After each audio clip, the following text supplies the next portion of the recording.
Kabataan Party List tutol sa pagpapaliban ng BSKE.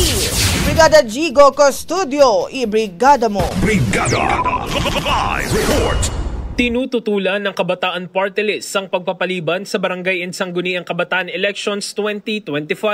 Ito ay dahil inaalisan umano ng karapatan ng mga Pilipino na pumili ng kanilang mga magiging leader. Iginiit nila na hindi sapat na dahilan ng postponement ang umano'y hindi malulubos na termino ng mga kasalukuyang opisyal na naihalal noong 2023. Kung nais daw na matiyak ang kalidad ng pamumuno, hindi kailangan ng mas mahabang termino. Ang kailangan ay maayos na training, pondo at kalayaan ng mga namumuno.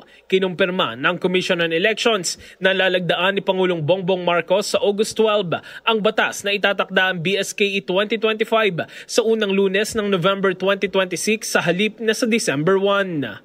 In the heart of changing lives, ako si Brigada Jigo Custodio ng 105.1 Brigada News of Manila, the Music and News Authority. Ang bahaging ito ay hatid sa atin ng DriveMax Herbal Capsule. Lalaking angat, tumatagal.